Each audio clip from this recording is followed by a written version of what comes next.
जय श्री हरि विष्णु भगवान। आप सभी का एक बार फिर से स्वागत है हमारे अमदोई चैनल में। और आज हम जो पढ़ेंगे वो अपना 76वां अध्याय पढ़ेंगे। और हमने अपने पिछले अध्याय में वर्ण धर्म के निरूपण के बारे में हमने पढ़ लिया था।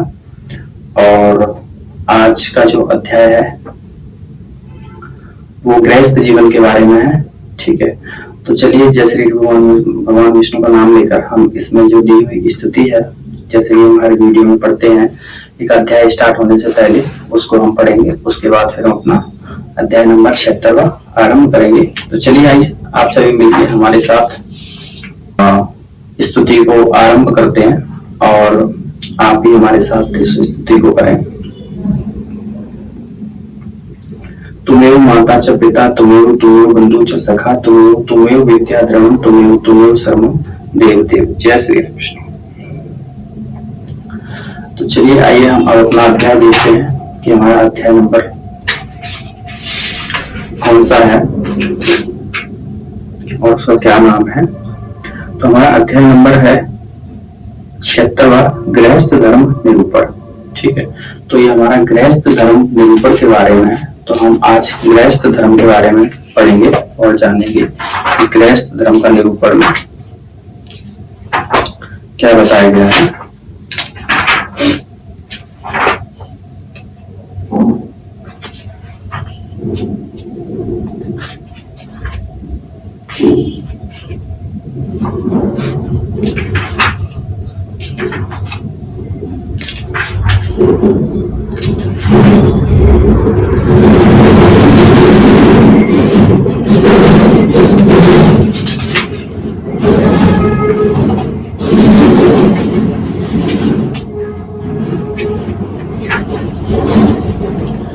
चलिए आइए जय श्री हरि विष्णु भगवान का नाम लेकर हम अपना आज का अध्याय आरंभ करते हैं, गृहस्थ धर्म निरूपण। और आप ध्यान से सुने। याज्ञवल्क्य जी ने कहा, हे यज्ञवृत्त मुनियों, आप सभी अब गृहस्थ धर्म के धर्मों का वर्णन सुने। गृहस्थाश्रम के धर्मों का वर्णन सुने।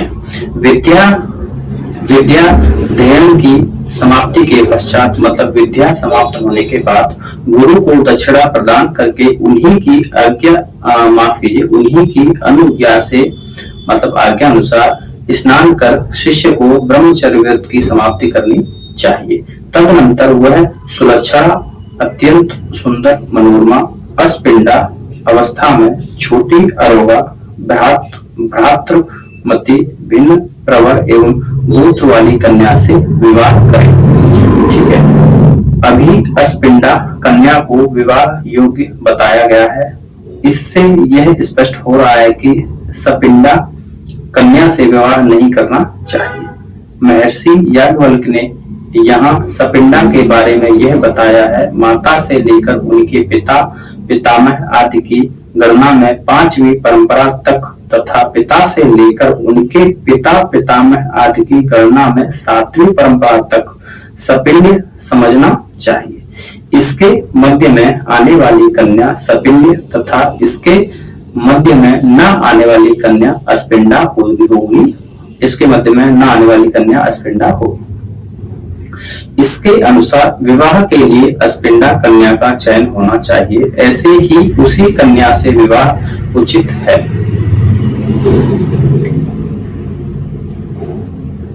जिसका मातृकुल तथा पितृकुल में 5-5 परंपरा तक सदाचार, अध्ययन एवं पुत्र पौत्रादि की समृद्धि की दृष्टि से विख्यात हो। ऐसे ही कन्या के लिए समान वर्ण में उत्पन्न श्रोत्रिय एवं विद्वान पुरुष श्रेष्ठ होता है। अन्य विद्वानों ने जो यह कहा है कि द्विजातियों के लिए शूद्र कुल में उत्पन्न हुई कन्या भी ग्रहण करने योग्य होती है, यह मेरा अभिमत नहीं है, क्योंकि उस कन्या में उससे विवाह करने वाला उसका पति ही स्वयं उत्पन्न होता है। तीनों वर्ण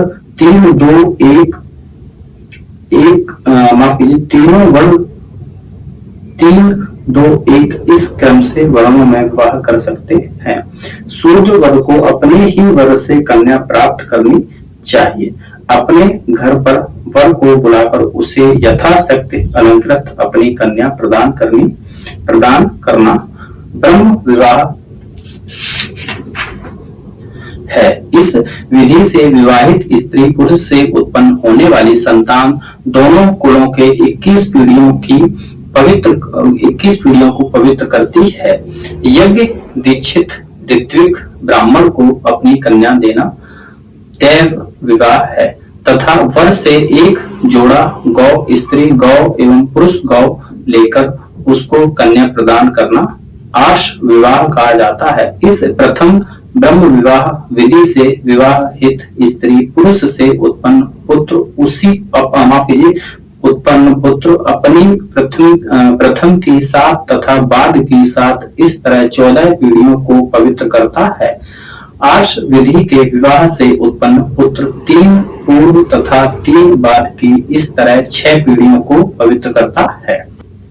तुम इस कन्या के साथ धर्म का आचरण करो, यह कहकर विवाह की इच्छा रखने वाले वर को पिता के द्वारा जब कन्या प्रदान की जाती है तब ऐसे विवाह को काय प्रजापत्य विवाह कहते हैं। इस विवाह विधि से उत्पन्न पुत्र अपने सहित पूर्व की 6 तथा बाद की 6 पीढ़ियों को इस तरह कुल 13 पीढ़ियों को पवित्र करता है। कन्या के पिता या बंधु बांधव अथवा कन्या को ही यथा शक्ति धन देकर यदि कोई वर उसे विवाह करता है तो इस विवाह को असुर विवाह और वर एवं कन्या के बीच पहले ही पारस्परिक सहमति हो जाने के बाद जो विवाह होता है उसको गंधर्व विवाह कहते हैं। कन्या की इच्छा नहीं है तब भी बलात् युद्ध आदि के द्वारा अपहत उस कन्या के साथ विवाह करना राक्षस विवाह है। स्वाप शयन आदि अवस्था में अपहरण उसके साथ जो विवाह किया जाता है उसको पैशाच विवाह कहते हैं।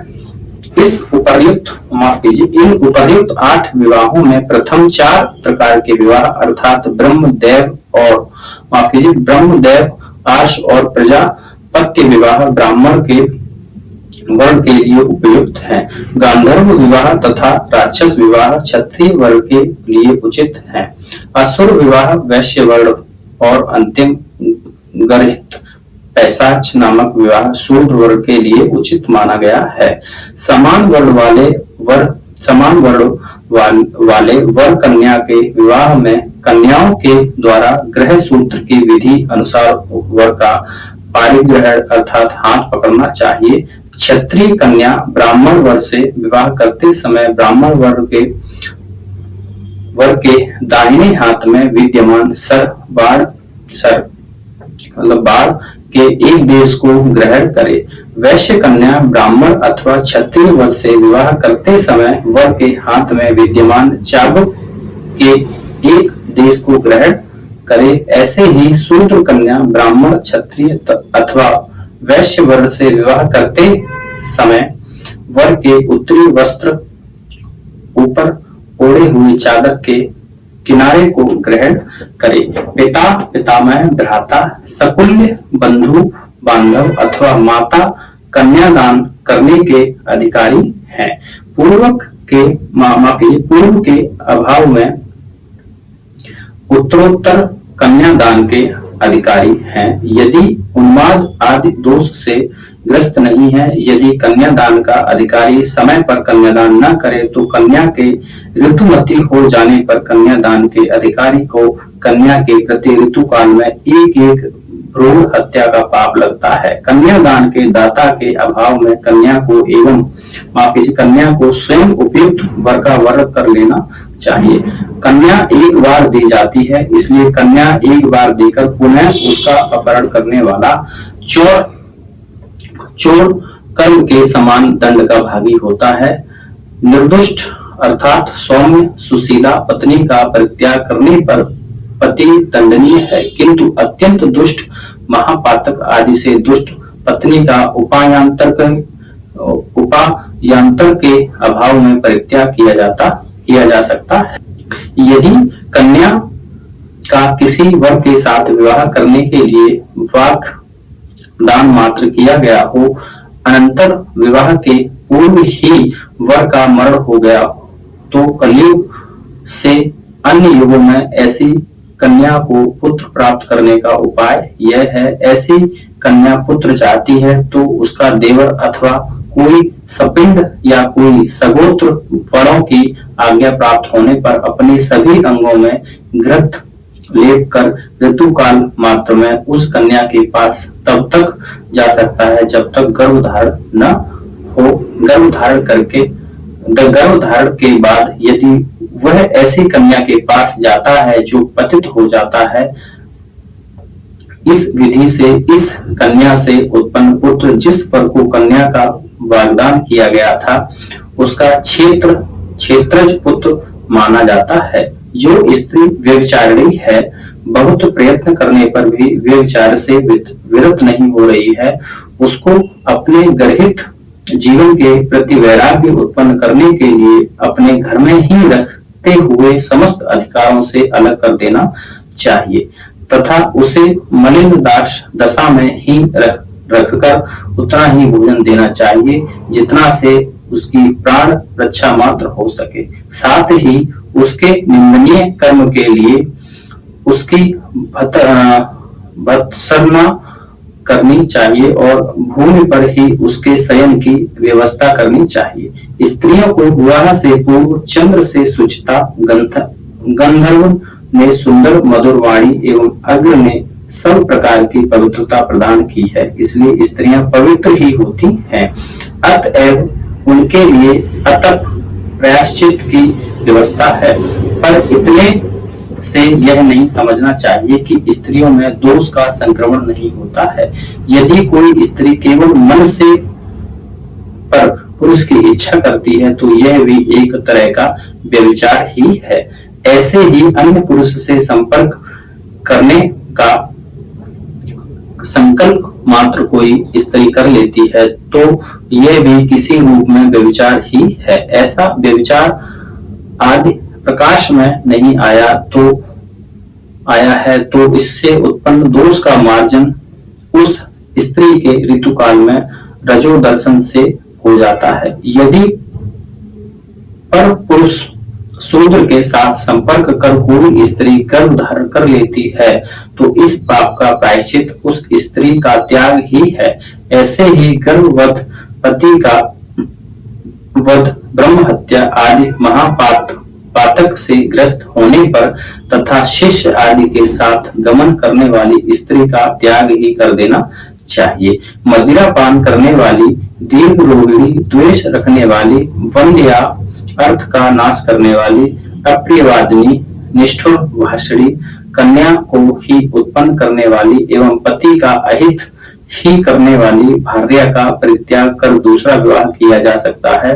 प्रथम विवाहिता परित्यक्ता स्त्री का भी दान, मान, सत्कार आदि के द्वारा भरण करना चाहिए, अन्यथा उस स्त्री के पति को महापाप होता है। इसके अतिरिक्त यह भी ध्यान देने योग्य है कि जिस घर में पति पत्नी के मध्य किसी भी प्रकार का विरोध नहीं होता उस घर में धर्म, अर्थ और काम इस त्रिवर्ग की अभिवृद्धि होती है।